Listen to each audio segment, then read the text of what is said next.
पिछले लगभग 12 साल से 2013 में जब कांग्रेस की सरकार यहाँ से गई, श्रीमती शीला दीक्षित के नेतृत्व वाली सरकार, जिसने दिल्ली का ओवरऑल डेवलपमेंट किया था, चाहे दिल्ली के पॉल्यूशन को लेके परेशानी रही, हम जो है पूरी तरह पब्लिक ट्रांसपोर्ट को क्लीन फ्यूल पे लेके आए, बहुत विरोध हुआ, लेकिन आपने देखा कि किस तरह से हमारी सरकार ने, कांग्रेस की सरकार ने लोगों के उस परेशानी को देखते हुए कि सांस रुक जाती है, उस सांस को निर्विवाद चलती रहे, उसके लिए काम किया। दिल्ली में चाहे मेट्रो का डेवलपमेंट हो, चाहे दूसरा काम हो, सड़कों का रखरखाव हो, उस पर काम किया। साथ ही साथ जो और दिल्ली की परेशानियां रहीं, उन सब पे एक नया चेहरा दिल्ली को दिया था। और आप देख रहे हैं कि जो ये डायस पे जो हमारा जो डिस्प्ले है, जो हमारा ये बोर्ड आपको दिख रहा है, इसमें ये स्पष्टता के साथ कहा गया है कि एक तरफ 2013 तक, 1998 में जब दिल्ली कांग्रेस को मिली, इतने खराब हालात थे, उससे 2013 तक 15 सालों में दिल्ली के आम जनमानस की मानवीय दृष्टिकोण के साथ सेवा अगर किसी पार्टी ने की तो कांग्रेस के सरकार ने की। और दिल्ली को ऐसा चमचमाती दिल्ली, वर्ल्ड लेवल सिटी बनाया जिसको लोग रहते हुए प्राउड फील करते थे। उसके एनवायरनमेंट को भी अच्छा रखा, कई 100% ग्रीन पैड बढ़ाया। और आज फिर से 11-12 साल की दिल्ली को अगर आप देखेंगे तो मैं कहूँगा कि स्वर्ग और नर्क की तुलना हो रही है। तो ये आपके सामने है विषय हमारा। और 30 तारीख का जो कॉरपोरेशन का वोटिंग है, उससे पहले इन सभी विषय पर चर्चा करने के लिए हमारे नेतागण, हमारा पैनल यहाँ आपके सम्मुख है। मैं दलजीत जी आपसे रिक्वेस्ट करूँगा कि सबसे पहले शुरू करें। Thank you. एक छोटा सा खाली की और गारंटी हर वचन निभाने की, दिल्ली को संवारने की। श्रद्धेय शीला जी के नेतृत्व में दिल्ली को स्वर्ग जैसा बनाने में कांग्रेस ने कोई कसर नहीं छोड़ी थी। कांग्रेस सरकार के कार्यकाल में दिल्ली में 65 से अधिक फ्लाईओवर, आरओबी, आरयूबी और 60 से अधिक एफओबी सबवे बनाए गए। पानी की आपूर्ति 591 एमजीडी से बढ़कर 850 एमजीडी हुई और सीवेज ट्रीटमेंट क्षमता 284 एमजीडी से बढ़कर 545 एमजीडी तक पहुंची। बिजली क्षेत्र में बड़े सुधारों के चलते दिल्ली में बिजली कटौती लगभग खत्म हो गई और डिस्ट्रीब्यूशन लॉस 60% से घटकर 17% रह गया। 2002 में पब्लिक ट्रांसपोर्ट को सीएनजी में बदला गया और मेट्रो के फेज 1 व फेज 2 का निर्माण हुआ। डीटीसी बेड़ों को आधुनिक बनाया गया, जो 3131 पुरानी बसों से बढ़कर 5800 से अधिक सीएनजी बसों तक पहुंच गया। इस दौरान 6 विश्वविद्यालय स्थापित हुए। दिल्ली सरकार के अस्पताल 25 से बढ़कर 38 हुए और बेड 24,025 से बढ़कर 43,500 हो गए। ये था दिल्ली का स्वर्णिम काल, मगर फिर शुरू हुआ नर्क काल, जब आए केजरीवाल। ईमानदारी की राजनीति का मुखौटा पहनकर झूठ फरेब की राजनीति की। शराब घोटाले सहित भ्रष्टाचार के तमाम मामलों में इनके मंत्री और खुद मुख्यमंत्री जेल गए। दिल्ली की सरकार जेल से चली। मंदिर, मस्जिद, गुरुद्वारे हों या बच्चों के स्कूल, हर जगह दारू के ठेके खोल दिए गए। एक पर एक मुफ्त शराब मिलने लगी। दिल्ली बर्बाद होती गई। हवा खराब, यमुना मैली, इंफ्रास्ट्रक्चर ध्वस्त हो गया। मगर दिल्ली ने यह भी देखा कि कट्टर ईमानदार का शानदार शीश महल भी खड़ा होता गया। जिसने कहा था कि वो कभी अपने लिए सरकारी बंगला नहीं लेगा, उसने जनता के पैसों से खुद के लिए शीश महल बनवाया, जहां उसके लिए पर्सनल जिम से लेकर महंगे झालर, रिमोट कंट्रोल से ऑपरेट होने वाले टॉयलेट तक लगवाए गए।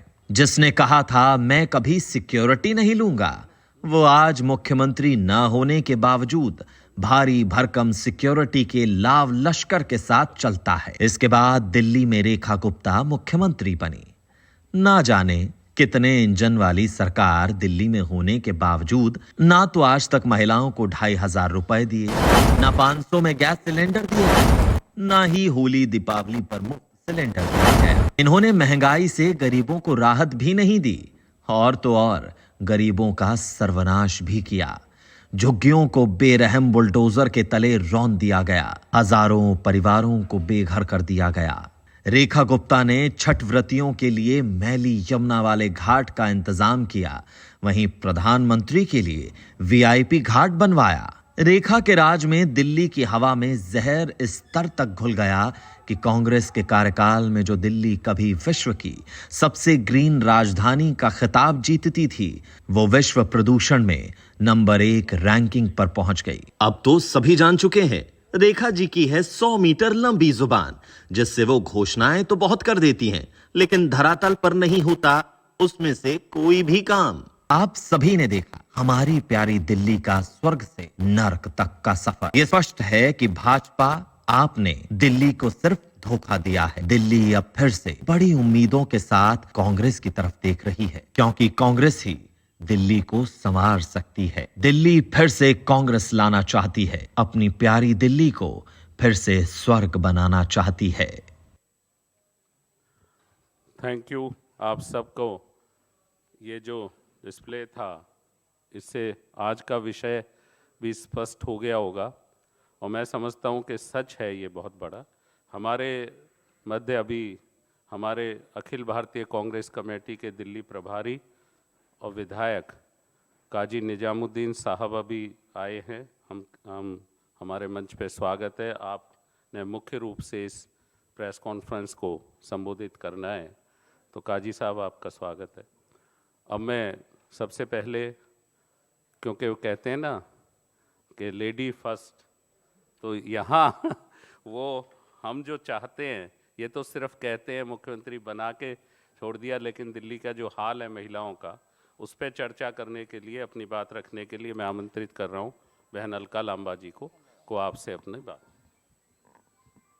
आप सभी पत्रकार साथियों को मेरा नमस्कार। दिल्ली की कमान जिनके हाथ में है और बहुत मजबूती के साथ, एक मजबूत संगठन के साथ दिल्ली के मुद्दों को, जिस तरीके से कांग्रेस के अध्यक्ष, पूर्व विधायक रहे, लंबा सफर संगठन और राजनीति दिल्ली में रहा है, बहुत योगदान रहा है। देवेंद्र यादव जी का मैं तहे दिल से धन्यवाद करती हूं, जिन्होंने आज की इस प्रेस वार्ता में हमें आमंत्रित किया। हमारे साथ काजी निजामुद्दीन जी भी हैं, जो प्रभारी हैं, विधायक हैं, उत्तराखंड से हैं।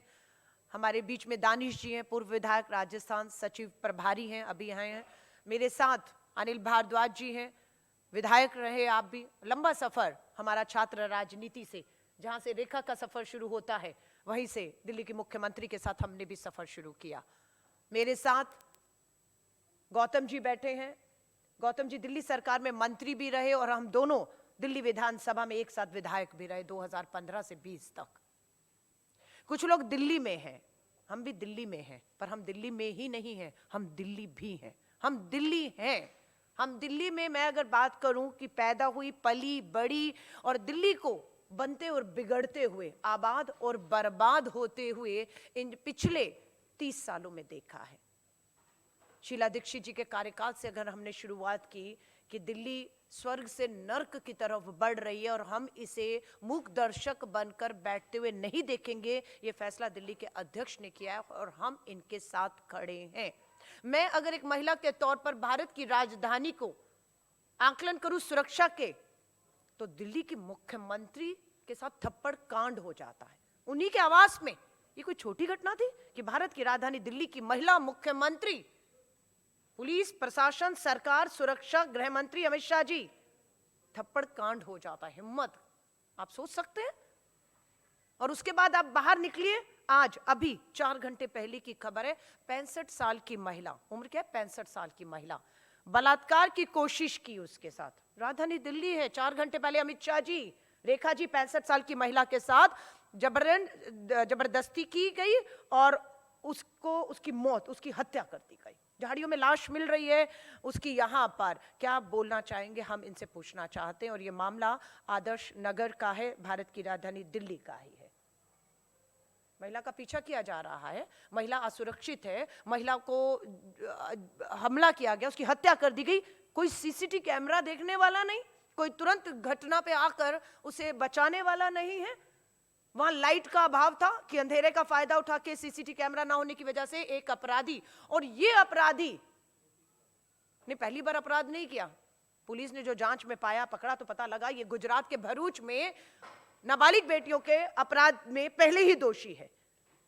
थप्पड़ कांड में मुख्यमंत्री के ऊपर हमला करने वाला भी गुजरात से दिल्ली का सफर करता है, और यहां वाला भी भरूच से नाबालिग बेटियों के अपराध में दोषी है, यहां आकर इतना बड़ा कांड कर लेता है।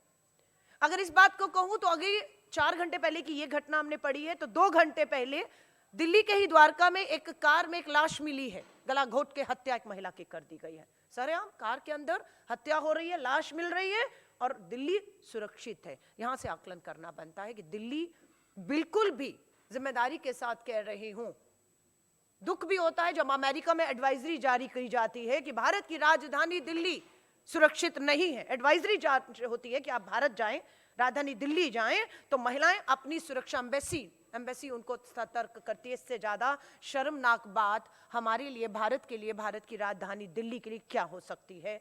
और मैं बहुत से महिला अध्यक्ष हूँ, बहुत से लोगों से मिलती हूँ, खासतौर से जो हमारी विदेशी हमारे पर्यटन महिलाएं हैं, वो जब दिल्ली में घूमती है तो अपने आप को बहुत असुरक्षित महसूस करती है और अपने साथ हुए अनुभवों को भी वो शेयर करती है कि किस तरह से उनसे छेड़खानी करने की कोशिश की गई है और उसके सबूत मांगे जाते हैं, लेकिन सीसीटीवी कैमरा में उसके सबूत नहीं मिलते हैं।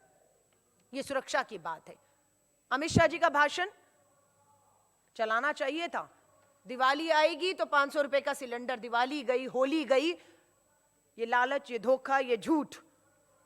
और फिर अमित शाह जी कहेंगे वो तो चुनावी जुमले होते हैं, बोल दिया था, देना थोड़ी ना होता था। तो इसको इतने हल्के में दिल्ली की महिलाएं नहीं लेंगी। दिल्ली की महिला सड़कों पर उतरी हुई हैं और मजबूती से उतरेंगी। और अमित शाह जी अब किसी और का नहीं, दिल्ली के मुख्यमंत्री और गृह मंत्री आपके किए गए वायदों का ही घेराव करेंगी कि कहां है वो 2500 रुपया जो आपने वायदा किया था, कहां है। 8 मार्च प्रधानमंत्री नरेंद्र मोदी जी ने कहा था, 8 मार्च अंतर्राष्ट्रीय महिला दिवस वाले दिन 2500 रुपया आएगा। आप इतनी आसानी से धोखा देकर बचकर निकल नहीं सकते हैं। दिल्ली अपराध की राजधानी है। हवाओं की बात करें तो चीफ जस्टिस ऑफ इंडिया 1 घंटे घूमने के लिए निकलते हैं और बयान देते हैं कि 1 घंटा वो बाहर इस जहरीली हवा में घूमे और उनकी तबीयत खराब हो गई। मुख्य न्यायाधीश, कीजिए कुछ, कीजिए कुछ। ये राजधानी दिल्ली हर बार गैस चैम्बर बनती है, हर बार लोग अदालतों की तरफ जाते हैं। एक मासूम बच्चे का वीडियो बिल्कुल दिल दहलाने वाला है कि वो दिल्ली आया और दिल्ली आने के बाद जो है वो बिल्कुल दिल्ली में बीमार पड़ जाता है और एम्स में वो बच्चा ऑपरेशन सर्जरियों से गुजर रहा है। ये बच्चे का दोषी अपराधी कोई और नहीं, दिल्ली की भाजपा सरकार, केंद्र शासित सरकार, ये है इस बच्चे की अपराधी है। कटघरे में आप भी खड़े होंगे। हवाएं अगर जहरीली हैं तो अब तो कोई बहाना नहीं है, अब तो कोई बहाना नहीं है। अब 4 टायर डबल इंजन की सरकार कहते थे, अब केंद्र में सरकार भाजपा की, एलजी भाजपा का, मुख्यमंत्री भाजपा का, एमसीडी में भाजपा, पूरी तरह से अब बहानेबाजियां नहीं होनी चाहिए। और आम आदमी पार्टी ने 10 साल कम नहीं थे, आबाद दिल्ली को बर्बाद करने का काम आम आदमी पार्टी ने किया। इसीलिए हम लोगों ने उनका साथ छोड़ा, दिल्ली के लिए साथ छोड़ा, दिल्ली के भविष्य के लिए हमने अपनी सत्ता, अपनी विधायकी छोड़ी और एक संघर्ष का रास्ता चुना कि दिल्ली संघर्ष के रास्ते से वापस हम अपने एक बेहतर जो तस्वीर है उसमें लाएंगे। यमुना का पानी के लिए छठ के तस्वीरों को किस तरीके से छठ मैया का भावनाओं पर आ जाते हैं, हकीकत में नहीं कि यमुना सच में जहरीली दूषित हो चुकी है, लेकिन भावनाओं पर कि छठ मैया का अपमान हो गया, मां को गाली दे दी। यानी कि मुद्दे से भटकाना कोई इनसे जाने, मुद्दे बिल्कुल हाशिए पे चले जाते हैं और विवाद केंद्र पे आ जाता है। डॉक्टर के पास जाओ, कहते हवा पानी बदल दीजिए। हवा पानी बदलने के लिए दिल्ली बदलनी पड़ेगी और दिल्ली बदलनी पड़ेगी, दिल्ली छोड़ेंगे नहीं। दिल्ली को बदलने का फैसला एक बार फिर से हम सब ने मिलकर किया है और मैं बिल्कुल कहूंगी दोनों अपराधी हैं, दोनों दोषी हैं। 10 साल आम आदमी पार्टी को मिले और उसके बाद आज जो है भाजपा की सरकार मजबूत स्थिर सरकार है, लेकिन ईमानदारी नहीं दिख रही है। रेखा जी के साथ मैंने दिल्ली विश्वविद्यालय से एक लंबा सफर तय किया। मुझे लगा अनुभव की उन्हें कमी है कि पहली बार विधायक बनी, पहली बार ही मोदी जी ने निपटाना होता है, बड़े बड़े को भाजपा निशान है, तो पहली बार के विधायक को लाई और सारा वो बाहर ही नहीं निपटाने का काम करते, वो भाजपा के भीतर भी जहां उनको कोई चुनौती मिलती है उन्हें निपटाने का काम करते हैं। पहली बार के विधायक अनुभव है नहीं है, सदन में कभी पहले बैठे या नहीं बैठे हैं। हम भी जब पहली बार विधायक बने तो एक साल हमें सदनों में किस तरीके से सवाल लगते हैं, किस तरह से जवाब आते हैं, किस तरीके से कानून बनते हैं और किस तरीके से प्रशासन की जवाबदेही सरकार जनता के प्रति तय करती है, ये समझने में हमें लगा है। लेकिन हमारे पास समर्थन सपोर्ट नहीं था। रेखा जी के पास सब कुछ है, लेकिन मैं वो देख रही हूं जिस तरीके से वो सिर्फ बयानबाजी, बहुत खूबसूरत तस्वीर, लंबी जुबान है सिर्फ कि मेरे मंत्रियों को मैंने कहा रोज कूड़े के ढेर के सामने जाइए और कूड़े के ढेर को कहिए तुझे तो जाना होगा, तुझे तो जाना होगा, और वही काम हो रहा है। कूड़े का ढेर ऐसा नहीं जाएगा कि तुझे जाना होगा। यमुना की सफाई के हमने दृश्य, जैसी सरकार बनी अगले 2 दिन में सारे मंत्री, यमुना में मशीनें आ गई हैं, नई टेक्नोलॉजी आ गई है, यमुना की सफाई हो रही है। वो पहले 15 दिन शपथ के बाद के ड्रामे शुरू हो गए थे, धोखा देना। आज कहां है? कितनी साफ हुई, कितनी इंच साफ हुई? हमने देखा किस तरह से पूजा, छठ मैया की पूजा में प्रधानमंत्री मोदी जी को आना था, तो इसलिए यमुना को भी बांट दिया गया। हवा दूषित, पानी जहरीला, आपकी अपराध की राजधानी बन चुकी है। ये धोखे वाली सरकार है। इस धोखे वाली सरकार को पूरा देवेंद्र यादव जी आपके साथ, कांग्रेस का एक एक कार्यकर्ता पूरी ताकत के साथ खड़ा हुआ है। मैं इस बात को महसूस करती हूँ देवेंद्र जी, हम लोग, मैं वैसे ही एक चर्चा आपसे कर रही हूँ, हम लोग अभी इंदिरा भवन में केसी वेणुगोपाल जी ने 14 तारीख को जो रामलीला मैदान में वोट चोरी को लेकर देश भर का एक बहुत बड़ा आंदोलन हो रहा है, देश के लाखों लोग आ रहे हैं, उसमें दिल्ली पर भी हमारी चर्चा हुई और इसकी तारीफ हुई कि दिल्ली प्रदेश कांग्रेस आपकी अध्यक्षता में बिल्कुल दिल्ली के मुद्दों को मजबूती से उठा रही है। लेकिन फिर हुआ, बज़ नहीं है, माहौल नहीं बन रहा है। ये कौन लोग हैं जो माहौल नहीं बनने देना चाहते? ये कौन लोग हैं? छात्र, युवा गैर राजनीतिक तरीके से इंडिया गेट पे लोकतांत्रिक, संवैधानिक, अहिंसा के रास्ते पर चलते प्रोटेस्ट कर रहे थे, साफ हवा जीने के लिए मांग रहे थे। आपने उनको बर्बरता से कुचलने का प्रयास किया, उनको गिरफ्तार किया, उनको अदालत में पेश किया, उन्हें जेल में भेजा। आज हम लोगों ने तय कर लिया देवेंद्र यादव जी, हम दिल्ली की इस सरकार को, भाजपा की सरकार को आराम से बैठने नहीं देंगे और आम आदमी पार्टी और भाजपा की जो तालमेल है, जो खेल है कि कांग्रेस को किसी तरह बाहर रखिएगा वरना आप और हमारे लिए मुसीबत हो जाएगी, ये हम होने नहीं देंगे। तो मैं बिल्कुल कहूंगी, हम दिल्ली को लेकर बेहद चिंतित हैं।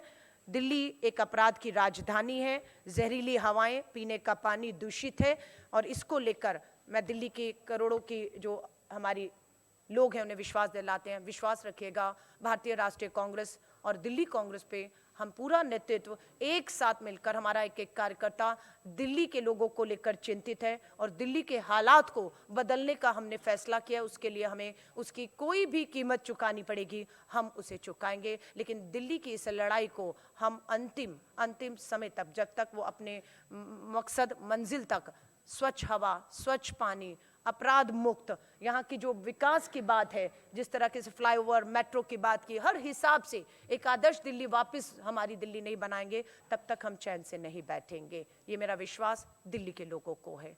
धन्यवाद।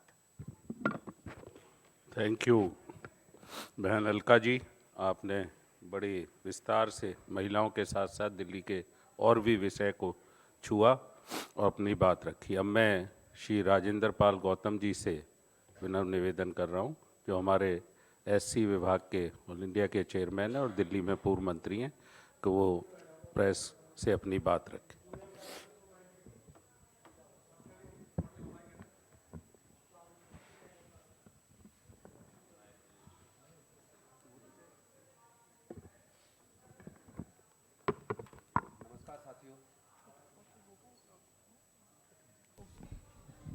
नमस्कार साथियों। मैं आपको बताता हूं कि दिल्ली की जनता के साथ कांग्रेस की सरकार ने क्या किया और आम आदमी पार्टी की सरकार ने क्या किया और भारतीय जनता पार्टी की सरकार ने क्या किया। दिल्ली के अंदर दिल्ली की सरकार ने गरीब बच्चे सरकारी स्कूल जो प्राइवेट का खर्चा नहीं उठा सकते थे, उनके लिए राजकीय प्रतिभा विकास विद्यालय बनाए, ताकि वहाँ से गरीबों के बच्चे भी पढ़कर आगे बढ़ पाएँ। और उन स्कूलों में एडमिशन के लिए बाकायदा एक शर्त रखी गई कि वहाँ छठी में एडमिशन छठी से शुरू होता था, और पहले से ये निर्धारित कर दिया उसमें केवल सरकारी स्कूल से जो 5वीं पास करेगा केवल वही बच्चे उसके एंट्रेंस एग्ज़ाम में बैठ पाएंगे। तो सरकारी स्कूलों से गरीबों के बच्चे भी एग्ज़ाम पास करके राजकीय प्रतिभा विकास विद्यालय में आए। और आप रिकॉर्ड उठा के देख लीजिए, इंजीनियरिंग, मेडिकल, मैनेजमेंट, लॉ, उन तमाम प्रोफेशनल कोर्सेज़ में प्रतिभा विकास विद्यालय दिल्ली सरकार के कांग्रेस के बनाए हुए उन स्कूलों से बच्चे निकलकर doctor, engineer, scientist, professor, advocates, जजेस बने। लेकिन आम आदमी पार्टी की सरकार ने उन स्कूलों का केवल नाम परिवर्तित किया।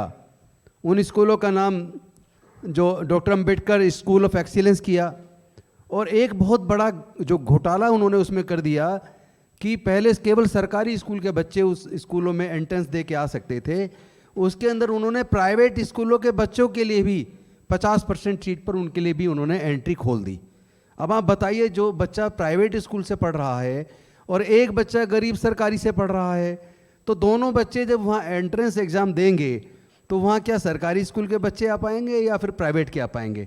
इस तरीके से एक तरफ तो उधर आम आदमी पार्टी की सरकार ने दिल्ली के गरीब लोगों के लिए, केवल SC/ST नहीं बल्कि दिल्ली के तमाम गरीब बच्चे जो प्राइवेट का खर्चा नहीं उठा सकते, उनके साथ धोखा किया। और उस धोखे को और आगे बढ़ाने का काम आप जानते हैं भारतीय जनता पार्टी की सरकार ने कर दिया। उन स्कूलों का नाम जो school of doctor Ambedkar school of excellence रखा था, उन्होंने केवल क्या किया, उसका नाम बदल कर अब CM श्री कर दिया। यानी बीजेपी उससे भी आगे निकल के, उनको तो वैसे भी डॉक्टर अंबेडकर से ही नफरत है, इसीलिए उन्होंने नाम ही बदल दिया। और केवल इतना नहीं, एक तरफ कांग्रेस के टाइम पर scheduled caste component plan fund के माध्यम से दलितों के, SC/ST के बच्चों के लिए, OBC के बच्चों के लिए अलग अलग तरह की योजना बनाई। और special component plan fund for scheduled caste, special component plan for scheduled tribes, जो कांग्रेस की सरकार ने बनाया था, उस सरकार के माध्यम उस फंड के माध्यम से उनको इतना स्कॉलरशिप मिल जाता था कि उस स्कॉलरशिप से पैसे से ही लोग अपनी इंजीनियरिंग की, मेडिकल की तमाम फीस देकर लोग हायर एजुकेशन प्राप्त कर लेते थे। लेकिन और आप देखिएगा कि एक समय कांग्रेस की सरकार में जो इनकम क्राइटेरिया 2,50,000 किया, अब आप देख लीजिए कि 11 साल 12 साल केंद्र में सरकार को हो गए और दिल्ली में भी सरकार को बदले हुए 13-14 साल हो गए। इस पूरे कार्यकाल का देख लीजिए कि लोगों की तनख्वाहें तो तब से 3 गुना के करीब हो गई, लेकिन इनकम क्राइटेरिया जो 2.5 लाख था वो आज भी 2.5 लाख है। EWS का क्राइटेरिया तो 8 लाख है, लेकिन SC/ST और OBC का जो स्कॉलरशिप का क्राइटेरिया है वो केवल 2.5 लाख है, वो आज तक नहीं बढ़ा पिछले 12-13 सालों में। और दूसरी तरफ उनकी स्कॉलरशिप को लगातार घटाया जा रहा है। स्पेशल कंपोनेंट प्लान, ट्राइबल सब प्लान के फंड को लगभग खत्म कर दिया। तीसरा, जो कांग्रेस के टाइम पर Delhi scheduled caste, scheduled tribe, OBC, minority handicap development finance corporation बना था, जिसके माध्यम से स्वरोजगार योजना शुरू की गई थी। अलग अलग तरह की ट्रेनिंग्स दी जाती थी SC/ST, OBC के बच्चों को, माइनॉरिटी के बच्चों को, गरीब बच्चों को, महिलाओं को, विकलांगों को। और उसके बाद DSFDC के माध्यम से बहुत ही सस्ते दर पर उनको लोन दे दिया जाता था। आपको जान के दुख होगा, आप अरविंद केजरीवाल जी की सरकार के लास्ट के 3-4 साल का रिकॉर्ड देख लें और उसके बाद बीजेपी के सरकार का कार्यकाल का वो देख लें, तो DSFDC पूरी तरह बंद है। आज DSFD के एम्प्लॉइज़ को, जो उसके कर्मचारी हैं, उनको लगातार पिछले 2 सालों से तनख्वाह नहीं मिली। कोर्ट में जाके लड़े तो जाके पीछे 1 साल की तनख्वाह मिली, और उसके बाद की अब लगभग 1 साल से उनको तनख्वाह नहीं मिली है। जब तनख्वाह ही नहीं मिली और आगे उसको फंड नहीं दिया जा रहा, ना केंद्र सरकार उनको बजट दे रही है, ना ही दिल्ली की सरकार दे रही है, और बजट ना होने की वजह से जो स्वरोजगार योजना थी वो बंद हो गई है। आज कोई भी लोन, जो सस्ते दर पे छोटे छोटे लोन मिल जाते थे, 20,000 का, 50,000 का, 2 लाख का, 3 लाख का, 5 लाख तक का, जिससे आपने देखा होगा हरी भरी योजना दिल्ली में चली थी, बसेस जो एसटीए के अंडर में चलती थी, उन बसों के लिए लोन मिलता था और SC ST OBC minority handicap development finance corporation के द्वारा लाभ लेकर जो गरीब लोग अलग अलग तरह के अपने खुद के स्वरोजगार शुरू कर पाए और उन लोगों ने नौकरी देने का काम किया। आज दिल्ली के अंदर जो बेरोजगारी तो बढ़ी है ही, लेकिन जो दिल्ली की योजना दिल्ली के लोगों को स्वरोजगार शुरू करने की थी, वो योजना डीएसएफडीसी को फंड ना देकर इस सरकार ने पूरी तरह खत्म कर दी। और ये काम केजरीवाल जी के सरकार के लास्ट के 2-3 साल में शुरू हुआ और आज वो बिल्कुल खत्म है।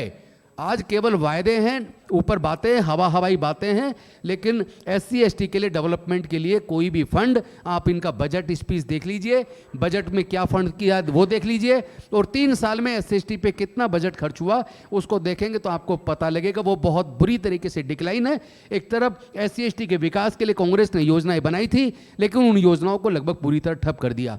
और आपको याद होगा जब दिल्ली के अंदर मैं सोशल वेलफेयर मिनिस्टर था, SC ST OBC welfare minister था, तो मैंने दिल्ली के बच्चों के लिए एससी एसटी नहीं बल्कि गरीब बच्चों के लिए भी एक योजना, बड़ी एक अलग तरह की योजना बनाई थी जिसको नाम दिया था जय भीम मुख्यमंत्री प्रतिभा विकास योजना। उस योजना के माध्यम से न केवल एससी एसटी के बल्कि किसी भी जाति के बच्चे जिनके परिवार की इनकम 8 लाख तक है, ऐसे 15,000 दिल्ली के बच्चों को सिविल सर्विसेज की कोचिंग, इंजीनियरिंग की कोचिंग, मेडिकल की कोचिंग, लॉ की कोचिंग, रेलवेज, बैंकिंग, पुलिस और तमाम तरह की जो कॉम्पिटिटिव एग्जाम्स हैं उसकी कोचिंग के लिए व्यवस्था की थी। और मुझे दुख इस बात का है कि पिछली सरकारों ने फंड ना देकर और धीरे धीरे अफसरशाही ने उस स्कीम को ठप किया।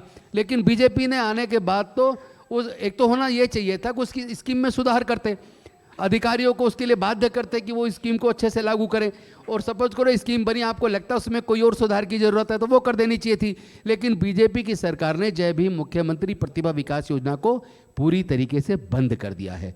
आज कोई योजना बच्चों के लिए कोचिंग के लिए है, उन्होंने घोषणा की थी हम 15,000 रुपये साल कोचिंग के लिए देंगे। मैं पूछना चाहता हूँ 15,000 में कौन सी कोचिंग हो जाएगी भाई? आप सब लोग बताइए, पत्रकार बंधु बताइए, पूरे देश के लोगों के सामने मैं ये रखना चाहता हूँ 15,000 रुपये में देश में कौन सी कोचिंग है जिस कोचिंग को लेके डॉक्टर, इंजीनियर, साइंटिस्ट, प्रोफेसर या लॉ की डिग्री या कोई मैनेजमेंट की डिग्री, बी आर्किटेक्ट की डिग्री, कौन सी डिग्री की कोचिंग है जो 15,000 रुपये में हो जाएगी? ऐसा कौन सा कोर्स है जो 1 महीने के अंदर हो जाएगा? तो ये पूरी तरीके से जितनी भी योजनाएं इन वर्गों के लिए विकास के लिए बनाई गई थी, और मुझे दुख है कि ये कांग्रेस के टाइम पे बनी, आज खत्म हो रही हैं। दिल्ली के अंदर कम से कम 45 जे कॉलोनीज हैं जिनके पास जो लोग झुग्गियों में रहते थे, मेजोरिटी में उसमें एससी एसटी ओबीसी माइनॉरिटी के लोग रहते थे। एक दिल्ली की वो कांग्रेस की सरकार थी जिसने उन गरीब लोगों को उनकी झोपड़ियों से निकालकर उनको 22-22 गज के प्लॉट देकर प्लॉट का मालिक बनाया, मकान उनका बनवाया, उनके लिए आगे बढ़ने की व्यवस्था की। एक आज की बीजेपी की सरकार है जिसने उनके मकानों को तोड़ दिया है, उनको लैंडलेस कर दिया, घर से बेघर कर दिया। तो ऐसे हालात में आप देखिए वो लोग जो केवल फर्जी दावे करते हैं, उनके दावों में और उनके बोलने के क्रियान्वयन में कितना बड़ा अंतर है, इस बात को दिल्ली के लोगों को समझना पड़ेगा।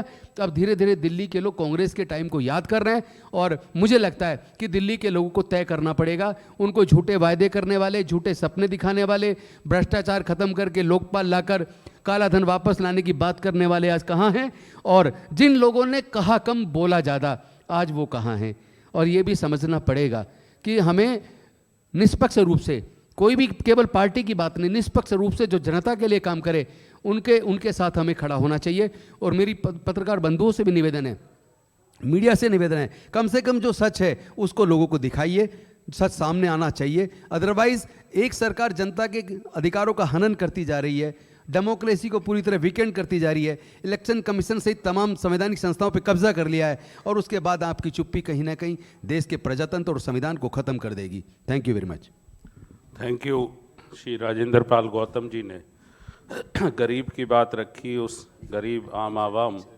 एक बात और छोटी सी मेरी रह गई, मैं आपको बता दूं, दिल्ली की सरकार ने एजुकेशन को इंडस्ट्री बना दिया है, और ये इसका सीधा उदाहरण है। मैं आपको बताता हूँ, NLU national law university Dwarka के अंदर दिल्ली सरकार की है, और उसके अंदर 5 साल की लॉ की डिग्री है। उस डिग्री को करने से पहले 3-4 लाख रुपए कोचिंग पे खर्च करना पड़ता है। और उसके बाद अगर आपका बच्चा क्वालिफाई करता है, 1 साल की फीस 3,71,000 रुपये है।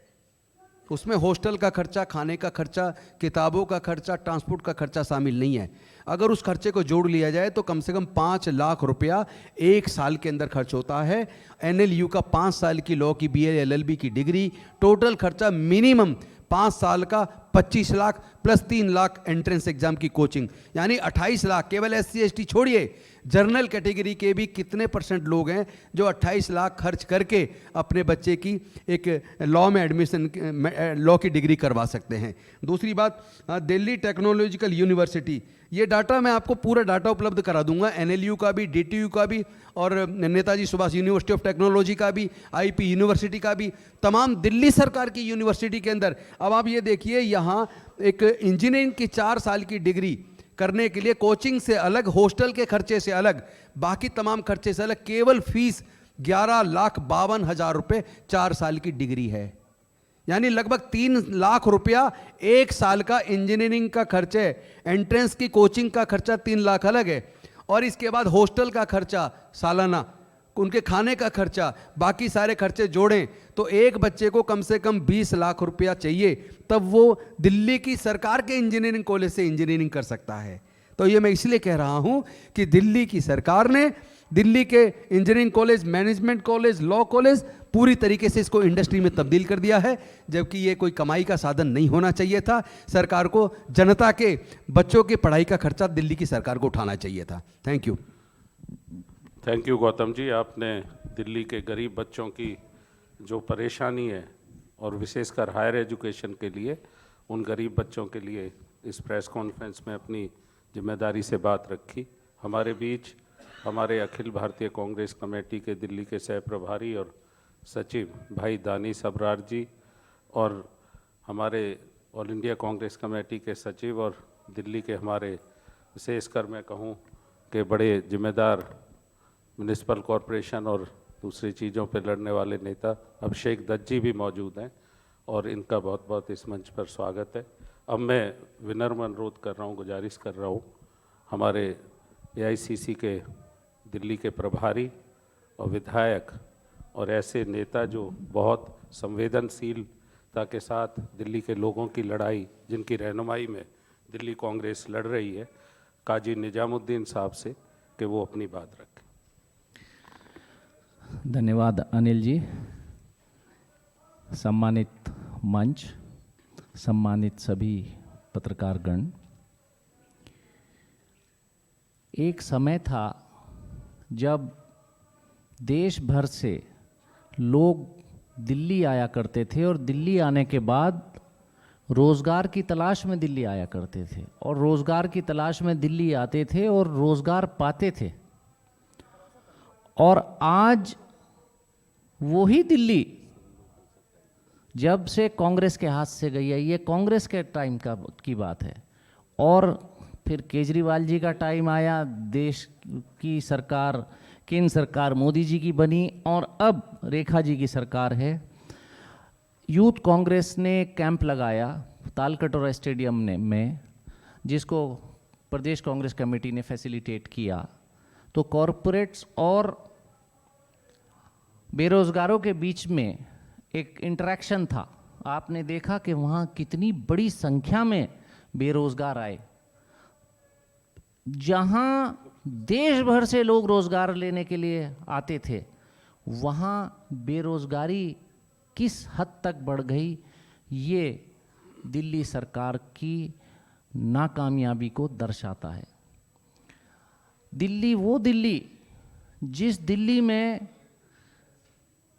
सबसे ग्रीन कैपिटल, सबसे हरी राजधानी कहलाई, और वो दिल्ली की मुख्यमंत्री, जो हमने देखा है कि जब कोई राजनीतिक व्यक्ति जितनी जितनी राजनीतिक जिम्मेदारी जनता उसको देती है, दल को या व्यक्ति को, उतना ही उसको, उसका दिल बड़ा होता चला जाता है, और उतना ही उसमें गंभीरता आती चली जाती है, और उतना ही गंभीरता के साथ जनता के लिए काम करना शुरू करता है। यहाँ हम उल्टा देख रहे हैं।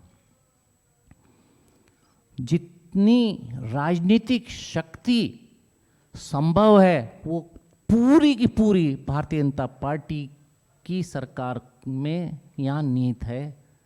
मुख्यमंत्री भारतीय जनता पार्टी के, केंद्र में सरकार भारतीय जनता पार्टी के, और केंद्र के प्रतिनिधि लेफ्टिनेंट गवर्नर, फिर कॉरपोरेशन के मेयर भारतीय जनता पार्टी के, और उसके बाद अगर जो जनता के मुद्दे हैं जब उनसे के बारे में बात की जाती है तो मुख्यमंत्री बड़े ही गैर जिम्मेदाराना जवाब देती है। शायद किसी भी राजनीति के हिस्से में कहीं भी आप देखें, राजनीतिक गलियारों में कहीं आपको देखने को नहीं मिलेगा। और एक ताज़ा तरीन के मुझको प्रदूषण दहेज में मिला है, ये एक बहुत ही गंभीर और ख़राब किस्म का बयान है, गैर जिम्मेदाराना बयान है। और इतना गैर जिम्मेदाराना बयान शायद कोई दूसरा मुख्यमंत्री नहीं दे सकता। ये शायद दिल्ली की जनता ने जो इनको मैंडेट दिया है उसको हल्के में ले रहे हैं, फॉर ग्रांटेड ले रहे हैं। दिल्ली की जनता को समझना पड़ेगा कि एक गैर जिम्मेदाराना सरकार बनाई है भाजपा की, और उससे पहले जो सरकार थी आम आदमी पार्टी की, केजरीवाल जी की, वो ये कहकर आए थे कि हम अलग हटकर राजनीति करेंगे, अलग हटकर हम सरकार बनाएंगे। और वो आपके सामने जो कैंडिडेट हमारे यहाँ विनोद नगर के कैंडिडेट हैं, उनका स्टिंग ऑपरेशन एक बार नहीं 2 बार उनके पति का हुआ है। कल ही हमने आपके सामने एक प्रेजेंटेशन दिया था दिल्ली प्रदेश कांग्रेस कमेटी में, और एक प्रेजेंटेशन कि शराब कैंडिडेट के रिश्तेदार और आम आदमी पार्टी से संबंधित लोगों की गाड़ियों में जो शराबें बांटने के लिए आई हैं, महंगी शराबें जिसकी एफआईआर है, वीडियो है प्रॉपर, वो दिल्ली में किस प्रकार की राजनीति ला रहे हैं। एक तो दिल्ली की हवा को दूषित कर दिया और अब दिल्ली की राजनीति को भी दूषित कर रहे हैं। और केजरीवाल जी ने तो एक नैरेटिव चलाने की कोशिश की थी कि दिल्ली में प्रदूषण होता है तो आसपास के इलाकों में हरियाणा और पंजाब और उत्तर प्रदेश में जो किसान फसल के बाद अपने खेतों में आग लगाते हैं उससे प्रदूषण आता है। धान के खेतों में जो आग लगती है उससे, फसल कटने के बाद उससे दिल्ली में प्रदूषण आता है। आपने कभी गौर किया है कि सबसे ज़्यादा धान हमारे देश में छत्तीसगढ़, झारखंड, बिहार, मैं उत्तराखंड से आता हूँ, उधम सिंह नगर, काशीपुर, वहाँ पर धान सबसे ज़्यादा उगाई जाती है। वहाँ किसान अपने खेत में आग लगाते हैं, वहाँ क्यों प्रदूषण नहीं होता? रायपुर में क्यों नहीं होता? या वो जीपीएस लगाकर सारा धुआं इकट्ठा होकर बिल्कुल ठीक इंडिया गेट पर आता है, इकट्ठा होता है? ब्लेम गेम, जिम्मेदारी से भागना सीखे कोई तो केजरीवाल जी से सीखे। और किसी गंभीर मुद्दे को, सांस से ज़्यादा गंभीर मुद्दा कोई और नहीं हो सकता, उसको हल्के में लेना सीखे तो कोई रेखा गुप्ता जी से सीखे। ये आज की तारीख में जो विषय संसद में चर्चा का है, जो विषय केंद्र सरकार को, राज्य सरकार को इमरजेंसी घोषित करने का है, उसको हल्के में ले रहे हैं। और कूड़े के पहाड़ से लेकर टूटी सड़क तक, अनुसूचित जाति हो या महिलाओं का विषय हो, उनको लेकर आज प्रदेश का हाल ख़राब कर रखा है। उधर हम तेलंगाना सरकार कांग्रेस की है, कर्नाटक सरकार कांग्रेस की है। जनता से जो वादे किए थे सभी वादों पर हमारी सरकार खरी उतर रही है। पूर्ववर्ती राजस्थान की सरकार हो या छत्तीसगढ़ की सरकार कांग्रेस की रही हो, तो जो वादे कांग्रेस पार्टी ने वहाँ चुनावी मैनिफेस्टो में चुनाव के दौरान जनता से किए, वो कांग्रेस पार्टी की सरकारें पूरा करती हैं और करती रही हैं। राहुल गांधी जी के नेतृत्व में, खड़गे साहब के नेतृत्व में कांग्रेस पार्टी एक जिम्मेदार राजनीतिक दल के रूप में जनता के बीच में जो बात कहती है उस बात को पूरा करती है। लेकिन भारतीय जनता पार्टी चाहे 15 लाख से शुरू हो जाइए खातों में आने, काला धन से शुरू हो जाइए, 2 करोड़ रोजगार सालाना से शुरू हो जाइए, कोई सी भी बात से शुरू, महंगाई से शुरू हो जाइए, रुपए और डॉलर की वैल्यू को देख लीजिए, काला धन स्विस बैंक से लाने की बात को देखिए, महंगाई कम करने की बात को देखिए।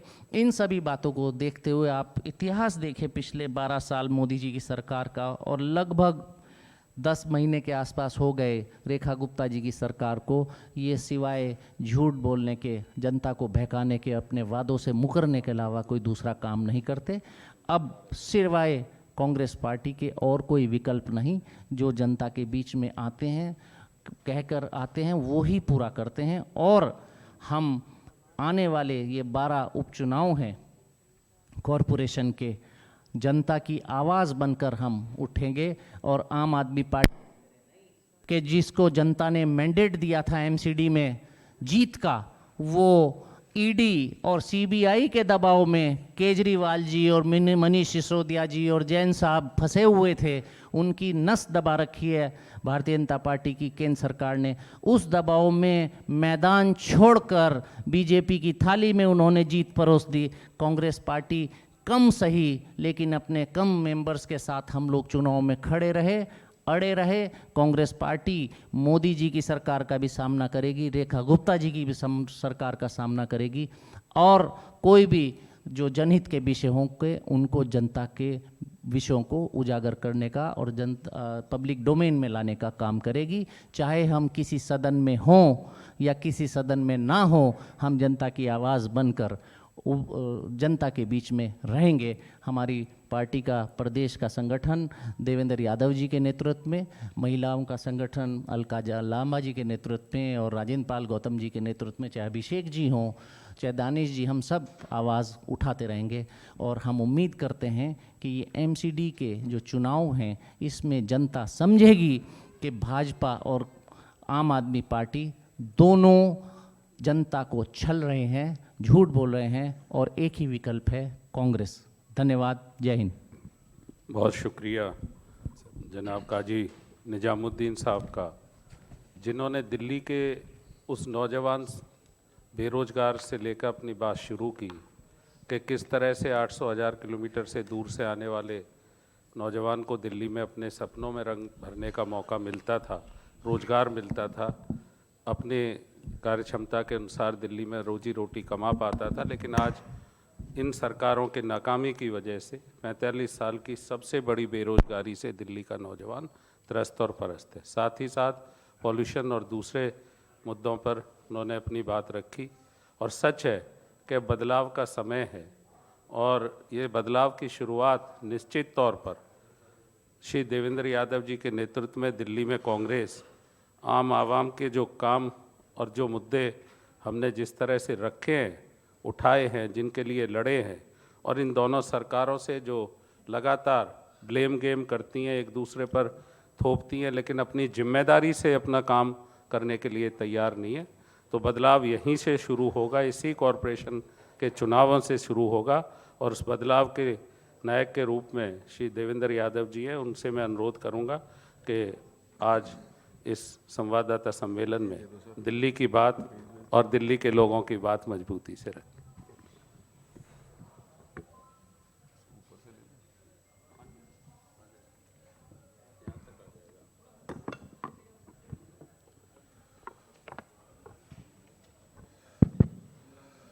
नमस्कार साथियों,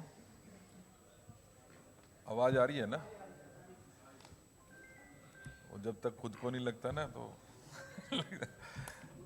नमस्कार साथियों, सभी पत्रकार बंधुओं का स्वागत करता हूं, धन्यवाद करता हूं कि दिल्ली में विपक्ष की आवाज़ को मजबूती प्रदान करने के लिए आप यहां पर पहुंचे, उसके लिए बहुत बहुत धन्यवाद। आज इस विशेष प्रेस वार्ता में हमारे साथ मौजूद आदरणीय काजी निजामुद्दीन साहब, जो लगातार दिल्ली के संगठन को और दिल्ली की समस्याओं को उठाने का काम कर रहे हैं। आदरणीय काजी निजामुद्दीन साहब के साथ साथ दानिश अबरार साहब, जो हमारे सेक्रेटरी इंचार्ज हैं, आप हमारे बीच में हैं। आदरणीय राजेंद्र पाल गौतम साहब, जो पूर्व में मंत्री रहे और अभी एससी डिपार्टमेंट के ऑल इंडिया के अध्यक्ष हैं। हमारी बहन अलका लांबा जी, जो एक मुखर आवाज़ हैं, देश भर में महिलाओं के साथ साथ जो समस्याएं होती हैं उसको लगातार उठाने का काम कर रही हैं। हमारे बीच में भाई अनिल भारद्वाज जी, जो लगातार हमारे आप के कम्युनिकेशन डिपार्टमेंट के हेड होने के नाते लगातार दिल्ली की समस्याओं को आपके सामने रखते रहते हैं। एक और हमारे छोटे भाई और बहुत ही मैं कहूँगा मुखर आवाज़, एक संगठन का बेहतर समझ रखने वाले अभिषेक दत्त जी हमारे बीच में हैं।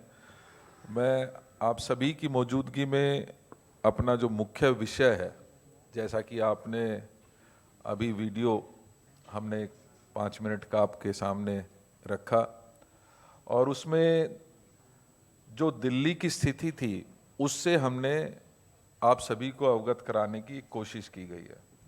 और ये एक कहीं ना कहीं कंपैरिजन हम समझ सकते हैं, क्योंकि ये दिल्ली जो कांग्रेस के 15 साल के राज में आदरणीय शीला दीक्षित जी के नेतृत्व में जो सरकार चली, उसमें कहीं ना कहीं अपनी एक अलग पहचान बनाने में तो कामयाब हुई थी, लेकिन साथ के साथ इस दिल्ली को एक वर्ल्ड क्लास सिटी के रूप में पहचान दिलाने का काम कांग्रेस ने उस समय किया।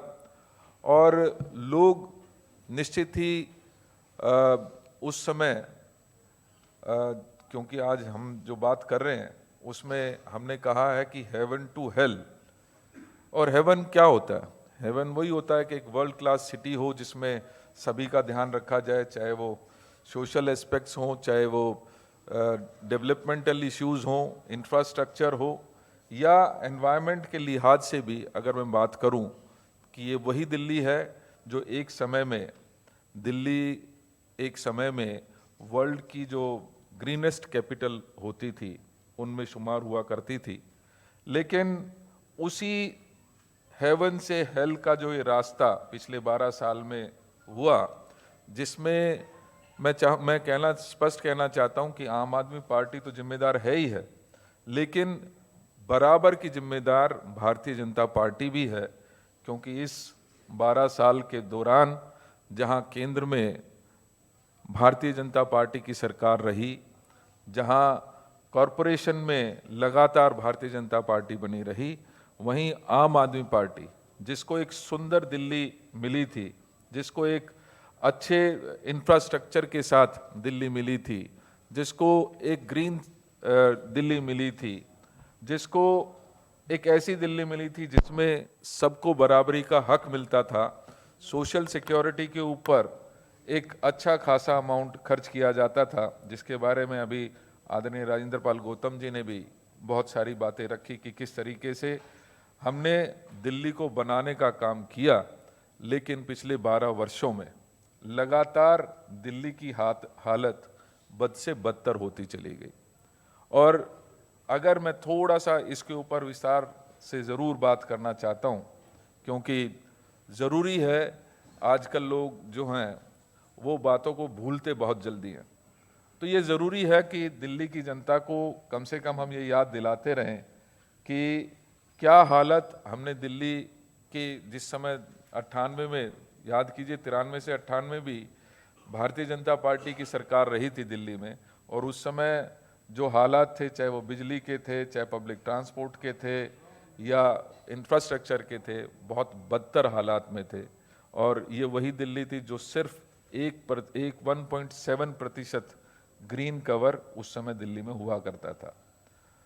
तो 15 साल के राज में कांग्रेस ने उस ग्रीन कवर को 20% तक पहुंचाने का काम किया। वहीं हमने पब्लिक ट्रांसपोर्ट को एक बेहतर शेप देने की कोशिश की, और उसी के चलते मुझे खुशी है इस बात की, ये बात कहते हुए कि कांग्रेस के सरकार के रहते ही सभी डीजल की बसेस को कन्वर्ट किया गया सीएनजी बसेस में। मुझे याद है लो फ्लोर बसेस लास्ट जब हमारा समय था तो उस समय बहुत सारी लो फ्लोर बसेस को भी हमने इंट्रोड्यूस करने का काम किया।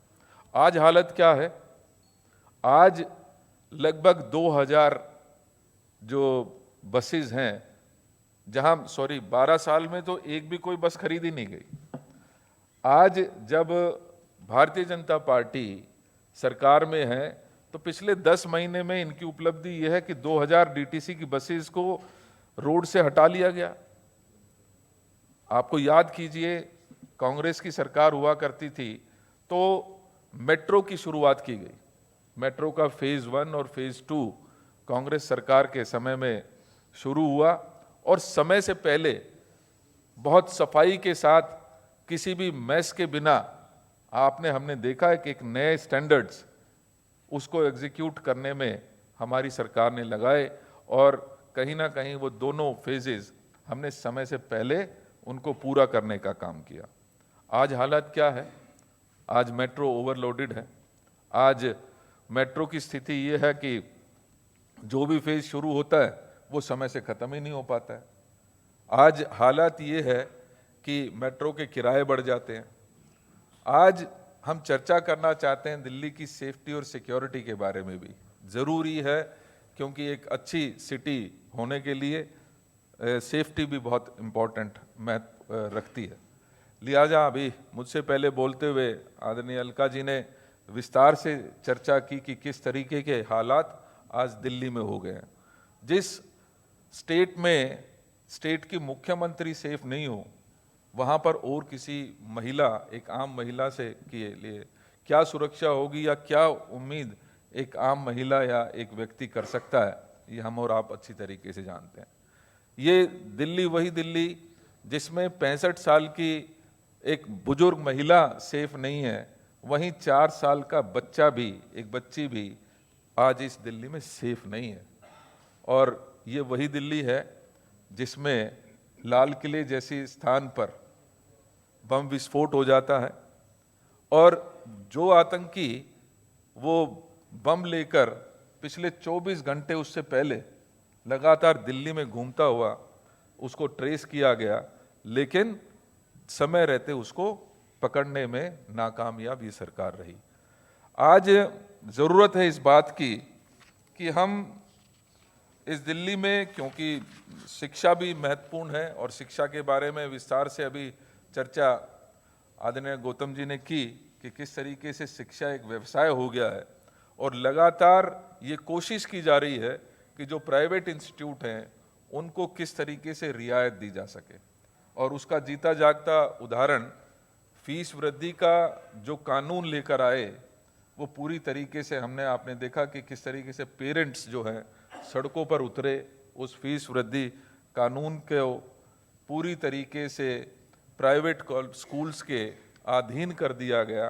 ये शिक्षा जो सभी का मूल अधिकार है, एक तरफ कांग्रेस है जो शिक्षा का अधिकार देती है, वहीं दूसरी तरफ उस शिक्षा को कुछ चंद लोगों के हाथ में डालने का काम ये भारतीय जनता पार्टी लगातार करने का काम कर रही है। साथियों, ऐसे में बहुत ज़रूरी है कि हम बात करें कि ये दिल्ली किन लोगों ने बनाई थी। दिल्ली, जैसा कि आदरणीय काजी साहब कह रहे थे, यहाँ पर लोग आते थे एक उम्मीद में कि दिल्ली में हमें रोजगार मिलेगा, और बहुत खुशी की बात है कि दिल्ली में जो आया वो दिल्ली का ही होकर रह गया। ये वही दिल्ली है जो कभी क्लस्टर्स में आकर जिन्होंने अपना बसेरा बनाने का काम किया। दिल्ली की कांग्रेस की सरकार जब थी, हमने उन लोगों को ना सिर्फ सुविधाएं प्रदान की, झुग्गी बस्तियों में फ्री पानी और फ्री बिजली हमेशा से मिलती रही, या वहाँ की सड़कें बनाने का काम किया, बल्कि उनको स्थायी मकान देने का काम भी दिल्ली की कांग्रेस की सरकार ने किया। 2013 में लगभग 56,000 मकान, 56,000 परिवारों के लिए मकान मल्टी स्टोरी बनाकर देने का काम भी किसी ने किया, तो वो कांग्रेस की सरकार ने किया। लेकिन हालात ये हैं कि एक हेवन की तरफ जाती हुई, एक अच्छे कैपिटल के रूप में उभरने वाली दिल्ली का केजरीवाल जी और रेखा जी ने हालात ये कर दिए कि वो 56,000 मकान जो किसी के घर के ऊपर एक पक्की छत दे सकते थे, उसको सेफ्टी और सिक्योरिटी प्रदान कर सकते थे, वही मकान आज जर्जर कर टूट गए हैं। वहाँ पर हालात नहीं बची कि वहाँ पर कोई रह सके। उस हालात में पहुँचाने का जिम्मेदार कौन है? ये वही केजरीवाल है जो गरीबों का हितैषी बनने की नौटंकी करता है। जो दलितों के हितैषी बनने की कोशिश करता है। आपने अभी सुना कि किस तरीके से उन्होंने जो चाहे स्कॉलरशिप हो चाहे अन्य चीज़ें हैं उनके ऊपर लगातार कटौती करने का काम किया। आज अगर मैं कहूँ कि दिल्ली में 3 इन सीटू प्रोजेक्ट्स जिसके तहत वहीं पर पक्के मकान देने का काम भी किसी ने शुरू किया, तो वो हमारी भारत सरकार आदरणीय अजय माकन जी के नेतृत्व में हमने देखा कि 3 कठपुतली कॉलोनी हो, कालका जी हो या वजीरपुर में जेलर वाला बाग हो, ये तीनों जगह पर हमने ऊंचे मकान बनाकर लोगों को वहीं झुग्गी की जगह पर मकान देने का काम भी किया। लेकिन आज कहीं ना कहीं वो सारे प्रोजेक्ट्स सिमटते नजर आ रहे हैं। आज वो सारे प्रोजेक्ट्स गरीबों को मकान देने के बजाय अगर इस सरकार ने कुछ किया तो उनके मकान उजाड़ने का काम किया। जैसे ही भारतीय जनता पार्टी की सरकार बनी, उससे पहले आप हर बार लगातार झुग्गी बस्तियों में जाकर उनको आश्वस्त करते रहे कि हम आपको राशन कार्ड देंगे, हम आपको पक्के मकान देंगे, हम आपको पेंशन देने का काम करेंगे, हम आपके यहाँ की सुविधाओं को बेहतर करने का काम करेंगे। जैसे ही सरकार आई, चंद पूंजीपतियों के हाथ में खेलते हुए जो उनका मॉडल हमेशा से रहा है, जो प्राइम लोकेशन की जगह थी उन पर बुलडोजर चला दिया गया। और माफ़ कीजिएगा, ये वही मैं सवाल पूछना चाहता हूँ, जब वो बुलडोजर चल रहे थे तब भी केजरीवाल जी कहाँ थे? केजरीवाल जी अपनी ऐशगाह में थे, पंजाब कूच कर चुके थे। उन्हें चिंता नहीं थी कि दिल्ली का बनाने वाला जो वो मजदूर साथी जिसके ऊपर छत आज उजाड़ दी गई है, उनके दुख सुख के कोई सुध लेने के लिए वहां पर कोई व्यक्ति पहुंचा तो सिर्फ और सिर्फ एक व्यक्ति पहुंचा, राहुल गांधी पहुंचा, कोई और नहीं पहुंचा। ये दर्शाता है कि कांग्रेस की सोच क्या है, ये दर्शाता है कि भारतीय जनता पार्टी की सोच क्या है। वो हमेशा गरीब विरोधी रही है, गरीबियों को खत्म करने का काम नहीं, उन्होंने गरीब को मिटाने का काम करने का काम किया है।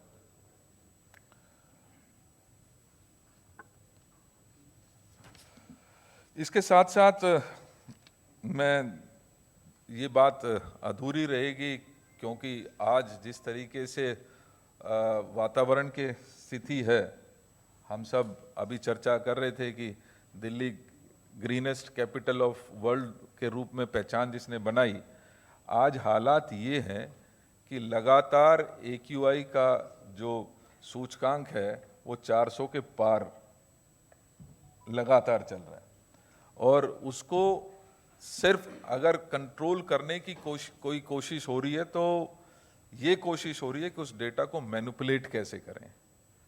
जहाँ पर मॉनिटर्स लगे हैं वहाँ पर छिड़काव करके आप दिल्ली के वातावरण को बेहतर नहीं कर सकते।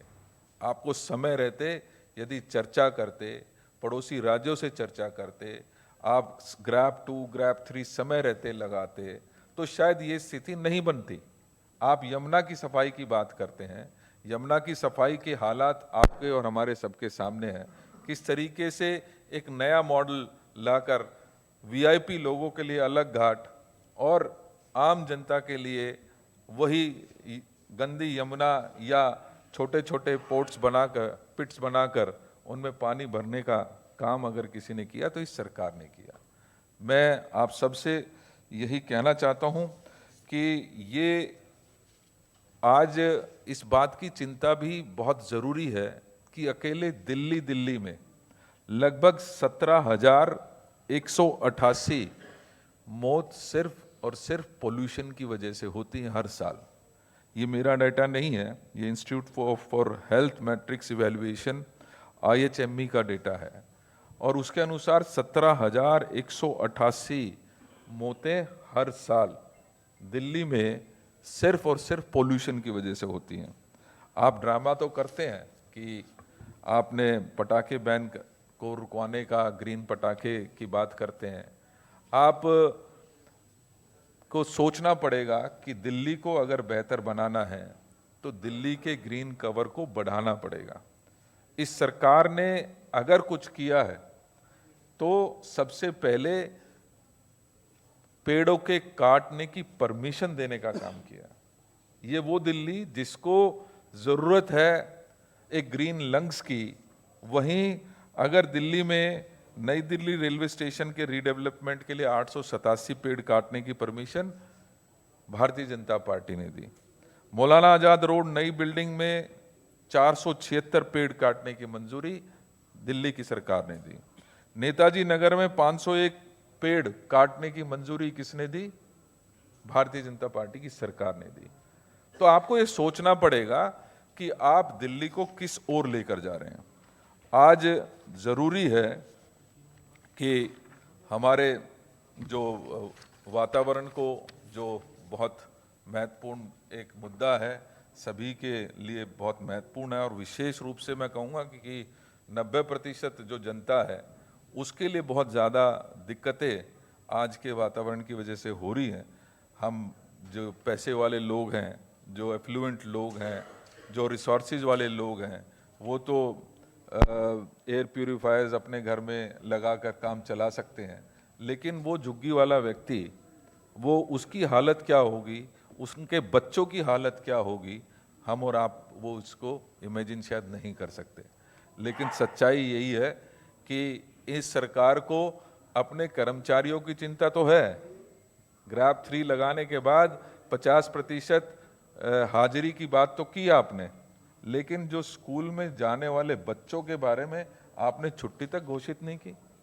आपने सिर्फ प्राइमरी स्कूल के बच्चों की चिंता करते हुए उनको छुट्टी दी, लेकिन सीनियर सेकेंडरी और सेकेंडरी स्कूल के बच्चों की छुट्टी अनाउंस करना आपने ठीक नहीं समझा। मैं स्वास्थ्य सेवाओं की बात करूं, उसके लिए भी आप सब जानते हैं, अभी हमने वीडियो में भी बड़े विस्तार से बताया किस तरीके से समयबद्ध तरीके से हमने जो इंफ्रास्ट्रक्चर था उसको बेहतर किया, हॉस्पिटल्स नए बनाए, हमने बेड्स नए ऐड करने का काम किया। आपने कुछ किया तो जो हमारी सरकारी डिस्पेंसरीज पहले थी उनका नाम आम मोहल्ला क्लिनिक के रूप में आम आदमी पार्टी ने किया, और आज आरोग्य मंदिर के नाम पर पुनः एक बार उनका नाम बदलने का काम तो भारतीय जनता पार्टी बेहतर कर सकती है, ये हम सब अच्छी तरीके से जानते हैं। बिजली संकट की बात करें तो बिजली कटौती जो 93 से 98 में हुआ करती थी, ट्रांसफार्मर की लड़ाई हुआ करती थी कि ट्रांसफार्मर रुक गया तो कहाँ पर ट्रांसफार्मर लगेगा, आज कहीं ना कहीं मैं देख रहा हूँ कि उसी ओर अग्रसर होती है दिल्ली दिख रही है। क्योंकि आज किस समय लाइट चली जाए, पोस्ट से पोस्ट एरिया में भी आज लाइट जा रही है। पीपीएसी लगातार आप बढ़ा रहे हैं, लगभग 8 से 10% आपने जो टैरिफ है एक आम व्यक्ति का, उसको बढ़ाने का काम इस दौरान किया है। और भ्रष्टाचार के बारे में तो आप अच्छी तरीके से सभी जानते हैं। हाँ, कुछ चीज़ें ज़रूर मैं, क्योंकि गरीब मजदूर हैं और मजदूरों को इस ग्राफ 3 के दौरान ये कहा गया कि आप अपने घर में रहेंगे, आप छुट्टी, आप कोई काम नहीं कर सकते। कोर्ट की डायरेक्शन के बावजूद भी आपने उन गरीबों के पेट पर लात तो मार दी, लेकिन उनको भत्ता देने का काम नहीं किया। आज जरूरत इस बात की है कि इस सरकार को सेंसिटिव होना पड़ेगा बच्चों के प्रति, महिलाओं के प्रति, खास तौर पे जो दलित और पिछड़े हमारे साथी हैं उनको बराबरी का मौका देने का काम इस सरकार को करना पड़ेगा। और इसके साथ साथ मैं अगर बात करूं कि पहली बार दिल्ली को टोल प्लाजा भी गिफ्ट में मिला है, पहली बार, जबकि कानून को बदलकर कानून ये कहता था कि किसी भी म्युनिसिपल लिमिट में आप टोल चार्ज नहीं कर सकते, लेकिन पहली बार जिन लोगों की, जिन गरीब परिवारों की, किसानों की जमीन के ऊपर आपने UER-2 बनाया, उन्हीं से आपने टोल चार्ज करने का काम भी इस दौरान शुरू किया। जबकि म्युनिसिपल लिमिट होने के बावजूद आपने कानून को बदल दिया क्योंकि कुछ चंद लोगों को फायदा आपको पहुंचाना था। ये जो सरकार, जो माननीय राहुल गांधी जी हमेशा कहते रहे हैं कि चंद जो पूंजीपति हैं उन्हीं की सरकार है, इसलिए आज ज़रूरी है कि हम चर्चा करें कि ये जो सरकार है वो कितनी सेंसिटिव है, कितना डेवलपमेंट की ओर इसका ध्यान है, या सिर्फ और सिर्फ जो कल हमने बात की कि रेखा जी की 100 मीटर की लंबी जबान तो है, वो आज वादे करने में, बातें करने में किसी भी प्रकार से पीछे नहीं है, लेकिन अगर उसकी धरातल पर चेक किया जाए तो कहीं पर कुछ नज़र नहीं आता है। साथियों, मैं, क्योंकि आप जानते हैं कि 30 तारीख को कॉरपोरेशन के चुनाव होने जा रहे हैं। इस मौके पर कॉरपोरेशन की वर्किंग, कॉरपोरेशन के द्वारा जो हर गली और कोने में जो कूड़ा इकट्ठा हो गया है, नालियां भरी पड़ी हैं, कूड़े के पहाड़ों को उनके सामने मंत्री जाकर उनको कहते हैं कि तेरे को हटना पड़ेगा, यही समस्या का समाधान आप दे रहे हैं, तो मुझे लगता है कि इसी प्रकार से चाहे वो गली की नाली साफ होनी है तो उनके सामने अब लोगों को खड़े होकर नाली के सामने यही कहना पड़ेगा, नाली तुझे साफ होना पड़ेगा, कूड़े तुझे यहाँ से हटना पड़ेगा, वातावरण तुझे ठीक होना पड़ेगा, डेवलपमेंट तुझे होना पड़ेगा। बसेस, गड्ढे अगर आज पूरी दिल्ली में हैं तो खड़े गड्ढे के सामने भी खड़ा होकर यही कहना पड़ेगा, गड्ढे तुझे ठीक तो भरना पड़ेगा, तुझे ठीक होना पड़ेगा। क्या यही सॉल्यूशंस हैं? साथियों, मैं ये ज़रूर आप सबसे कहना चाहता था कि आज एक ऐसी सरकार हमारे बीच में है जो लगातार चुनाव को कैसे मैनिपुलेट किया जाए वो तो बहुत अच्छे से जानती है। इसका एक एग्जाम्पल हमने अभी कुछ दिन पहले आपके सामने रखा कि इतना शोर मचने के बावजूद दिल्ली में, बिहार में जिस तरीके से आपने SIR लागू किया, वोट की चोरी की, माननीय राहुल गांधी जी ने बहुत स्पष्ट शब्दों में, बहुत एक्सप्लेन करते हुए अपनी बात को रखा। हमें उम्मीद थी कि उस सब से ये कुछ तो सीख लेंगे और दिल्ली के जो ये बाई इलेक्शन है, कम से कम यहाँ पर किसी प्रकार की मैनिपुलेशन नहीं करेंगे। मैं धन्यवाद करना चाहता हूँ हमारे कैडर का, हमारे जो बूथ के वर्कर्स हैं, उन्होंने एक एग्जाम्पल अभी हमें दिया जिसमें ये वोटर लिस्ट मैं आप सबके सामने रखता हूँ। ये वोटर लिस्ट है वजीरपुर की और इसका मतदान केंद्र जो है, भाग संख्या वो 13 है, मतलब बूथ नंबर 13। इसमें एक महानुभाव हैं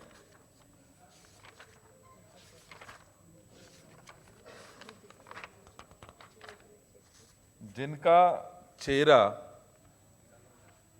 91 बार, 91 टाइम्स, सोचिए एक ही लिस्ट में 91 बार हमने उनको मार्क किया है। 1 2 3 4 5 6 7 8 9 10 11 12 13 14 15 16 17 18 19 20 21 22 23 24 25 26 27 28 29 30 31 32 33, एक ही चेहरा। ये लगभग, ये पूरी गिनती आपके सामने रख रहा हूं मैं, 91 टाइम्स है। एक ही photo with different names, with different address, लेकिन 91 बार रिपीट हो रहा है। इसका मतलब सीधा है, ये वोटर लिस्ट जिसमें लगभग 1000 वोटर्स हैं, उसमें से 90 लोगों को तो कम से कम उनके वोट का अधिकार छीना जा रहा है इसके द्वारा। क्योंकि अगर मेरा नाम, मैं अपना नाम बताता हूं और वोट उस पे बूथ पे जाता हूं और मेरा फोटो मैच नहीं करेगा तो मुझे वोट का अधिकार मुझसे छीन लिया जाएगा। छीन लिया जाएगा कि नहीं लिया जाएगा? हालत ये है कि 91 बार इसको बार बार रिपीट किया जा रहा है। एक ही वोटर लिस्ट में भाग संख्या 13 वजीरपुर की, और साफ साफ ये बात समझ में आती है, ये वो क्षेत्र है जहां पर हमारे मजदूर भाई रहते हैं, जहां पर हमारे दलित भाई रहते हैं। इंडस्ट्रियल एरिया में का बूथ है, उसके अंदर ये 91 बार। सीधा सीधा फायदा किसको है? सबको मालूम है कि दलित वोट, गरीब व्यक्ति इस भारतीय जनता पार्टी को वोट नहीं देता। 91 बार अगर एक ही व्यक्ति का फोटो ऐसी जगह पर आता है तो सीधा सीधा मतलब है कि 90 लोगों को उनके वोट के अधिकार से छीना जा रहा है।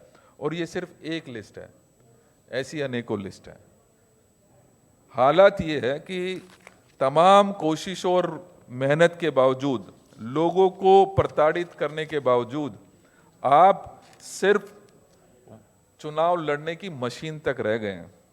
आज हम ये आपसे अपील भी करना चाहते हैं कि इनका उचित जवाब देने की जरूरत है। हमने इलेक्शन कमीशन को इसके बारे में अवगत कराया। दिल्ली इलेक्शन कमीशन ने हमें कहा कि वोट बनाने का जिम्मेदारी ईसीआई की है। हमने ईसीआई को भी मार्क किया था, लेकिन ईसीआई की तरफ से कोई जवाब नहीं आया।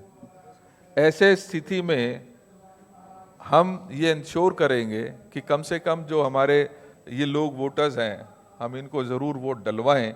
लेकिन ये एक तरह की चोरी है और इस तरीके की अनेकों अनेक चोरियां ये सरकार लगातार कर रही है।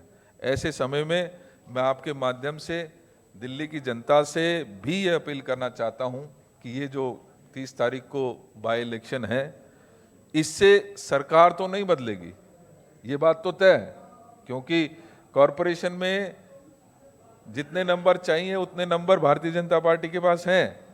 लेकिन इस सोती सरकार को अगर आपको जगाना है, ये वोट चोरी के खिलाफ अगर आप वोट करेंगे तो निश्चित ही एक पूरा बड़ा मैसेज आप ना सिर्फ दिल्ली में बल्कि देश में वोट चोरी और इनके जो दलित विरोधी विशेष रूप से और महिला विरोधी जो सरकार है उसको आईना दिखाने का काम जरूर आप इस एक वोट की चोट से कर सकते हैं। बहुत बहुत धन्यवाद।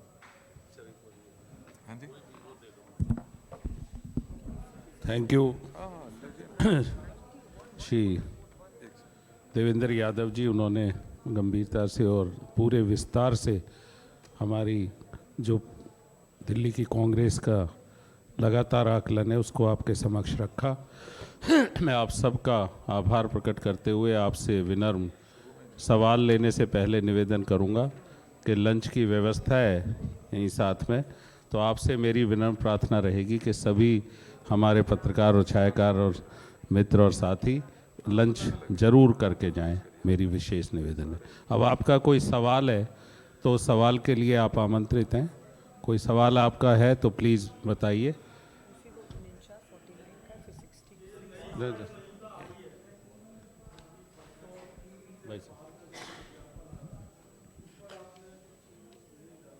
क्या क्या एक बार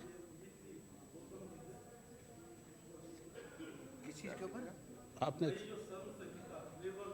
लेबर कानून जो 4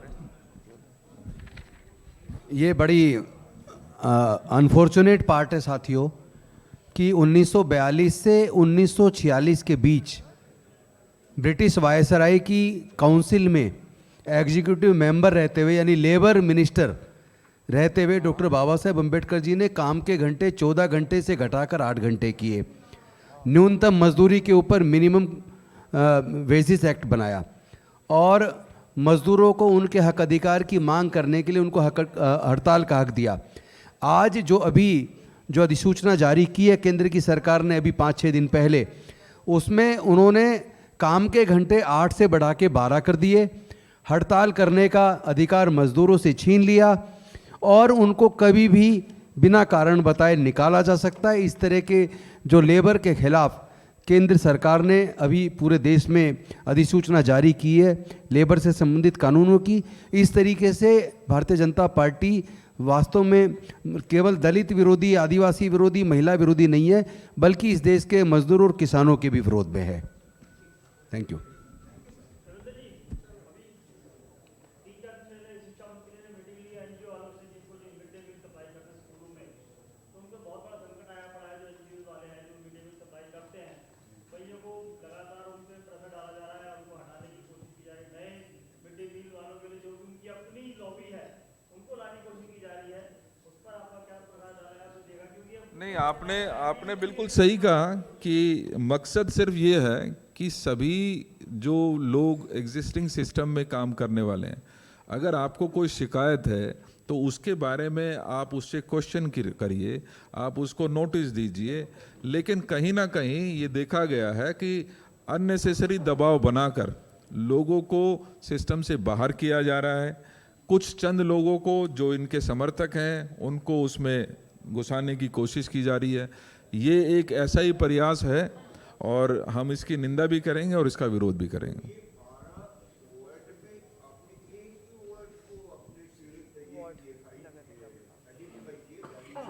नहीं, और भी किए हैं, लेकिन यहाँ एग्जाम्पल के लिए हमने एक लिस्ट जिसमें सबसे ज़्यादा डिस्क्रिपेंसी थी वो हमने आपको सामने रखी है और इसकी बाकायदा इलेक्शन कमीशन को भी हमने कंप्लेंट दर्ज की है।